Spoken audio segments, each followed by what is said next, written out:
কেন তুমি মাছ খাবে না? মাছ না খাওয়ার কারণ কি কিছু আছে? চলো, আমরা সবাই একসাথে বসে খাবো। হ্যাঁ, সবাই একসাথে বসে আমিষ খাবো। এমন করে তাকিয়ে থাকার কিচ্ছু নেই, আমি যা বলছি তাই হবে। চলো বলে সীমার হাত ধরে টানতে টানতে প্যান্ডেলে নিয়ে যায় রূপরেখা, সীমার একমাত্র ছেলের বউ। রূপরেখা ওরফে রূপা। আজ সীমার স্বামীর নিয়মভঙ্গ অনুষ্ঠান। অনেক লোকজন নিমন্ত্রিত হয়েছেন, যদিও বা রূপার ইচ্ছা ছিল না এই অনুষ্ঠান করার। তবে রূপা দুঃখে এই অনুষ্ঠান করেনি, বরং আনন্দেই এই অনুষ্ঠানের ব্যবস্থা করেছে।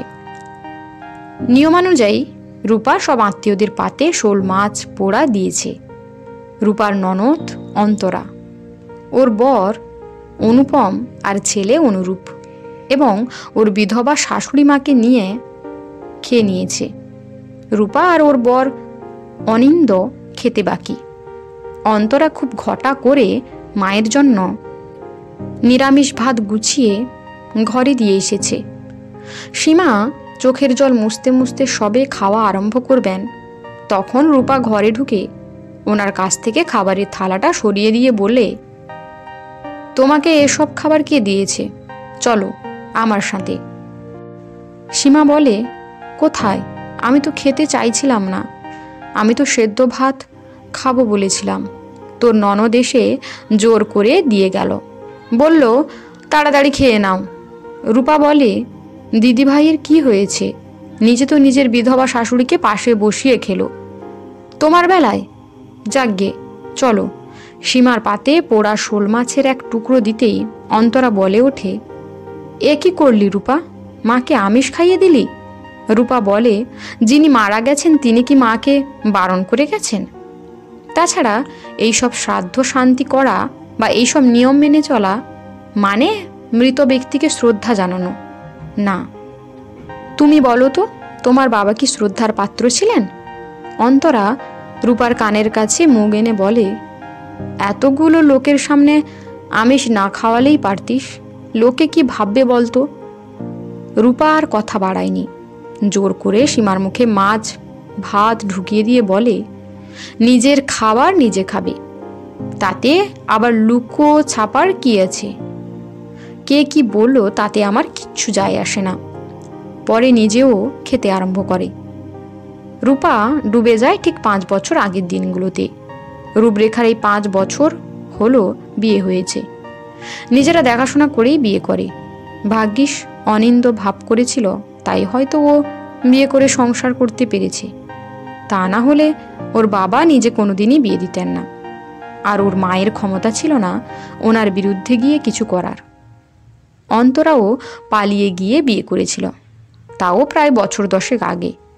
তখন অন্তরা সবে উচ্চ মাধ্যমিক পাশ করেছে। বিয়ের অনেক বছর পরে এই বাড়িতে এসেছে, তাও আবার বাবার মৃত্যু সংবাদ পেয়ে। যদি উনি বেঁচে থাকতেন তাহলে ও কোনোদিনই বাড়িতে আসতে পারতো না। উনি বেঁচে থাকা অবস্থায় যদি ওনার স্ত্রী মানে সীমা মারা যেতেন, তাহলে অন্তরার ক্ষমতা হতো না এই বাড়িতে পা দেওয়ার। লোকটা থুড়ি রূপার শ্বশুরমশাই নরেশ মৈত্র ছিলেন খুবই খারাপ ধরনের লোক। তা সে স্বভাব চরিত্রে হোক আর যত রকম খারাপ আছে তার সবই ওনার মধ্যে ছিল।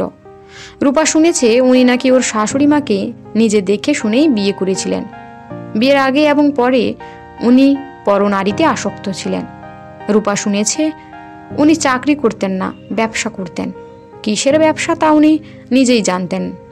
কোনোদিন একটা টাকাও সীমার হাতে দিতেন না। ঠিকমতো রান্না না হলে সীমাকে মারধর করতেন, খেতে দিতেন না।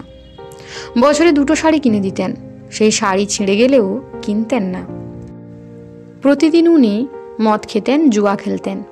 জুয়ায় জিতলে মাংস কিনে এনে ঝাল ঝাল করে রান্না করে দিতে হতো সীমাকে। ছেলে মেয়েকে 1 পিস করে মাংস দিলেও নিজে খেতেন না, কারণ উনি যদি জানতে পারেন তাহলে আবার অশান্তি করবেন সেই ভয়ে। মাংস আর মদ বাড়িতে বসে খেতেন। নেশা করে অকারণে ঝগড়া করতেন সীমার সাথে, এরপর মারধর করতেন ওদের। কতবার যে সীমার মাথা মুখ ফেটে গেছে তার ঠিক নেই।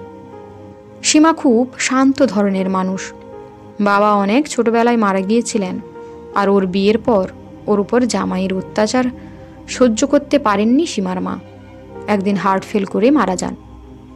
পড়াশোনা তেমন জানতেন না সীমা, তাই নিজের স্বামীর পয়সা থাকা সত্ত্বেও অন্যের বাড়িতে কাজ করে ছেলে মেয়েকে দুটোকে পড়াশোনা শিখিয়েছিলেন। খুব কষ্ট করেই অন্তরা আর অনিন্দ বড় হয়েছে। কোনো দিনও বাবার ভালোবাসা পায়নি। যখন ওরা একটু বড় হয় তখন বাবা মাকে মারতে এলে ওরা বাধা দিতে গিয়ে নিজেরাও মার খেয়ে যেত।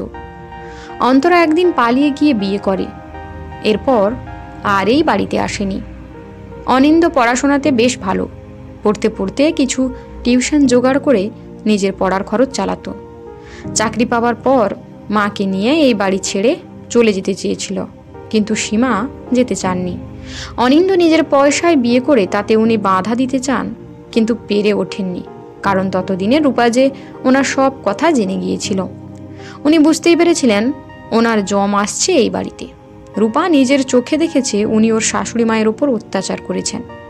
রূপা প্রতিবাদ করতে গেলে একবার উনি ওকে মারার জন্য হাত তুলেছিলেন।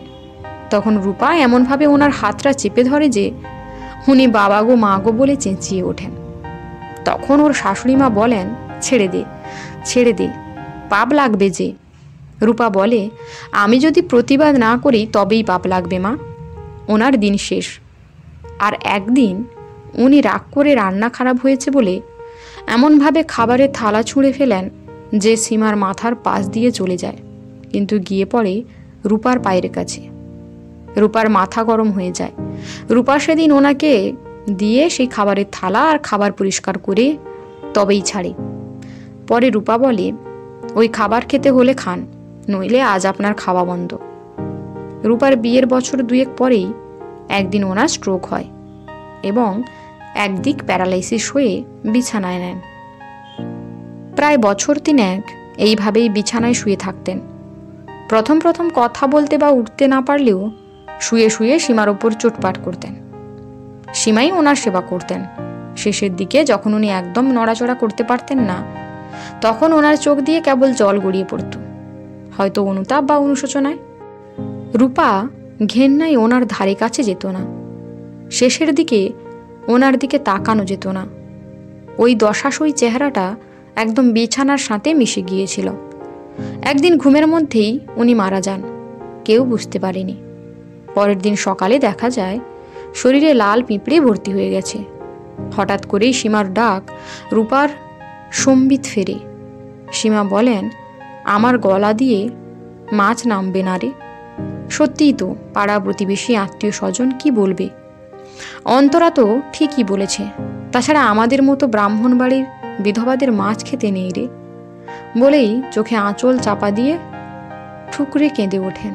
রূপা বলে, আজ আমি না হয় সেই নিয়ম ভঙ্গ করে ব্রাহ্মণ বাড়ির বিধবাকে মাছ খাওয়ালাম, তাছাড়া কে কি বলল তার আমি ধার ধারি না। যারা তোমার মাছ খাওয়া নিয়ে কথা শোনাবে তারা কি তুমি যখন অত্যাচারিত হতে তখন বাঁচাতে আসতো না, প্রতিবাদ করত? তারা তো তখন দূরে দাঁড়িয়ে থেকে মজা দেখত। তাহলে তাদের তুমি পাত্তা দেবে কেন? এবার নিজের কথা ভাবো, চুপ করে খেয়ে নাও। সীমা আর কথা বাড়াননি। রূপাই ওনাকে মাছ খাইয়ে নিয়ম ভঙ্গ পালন করে।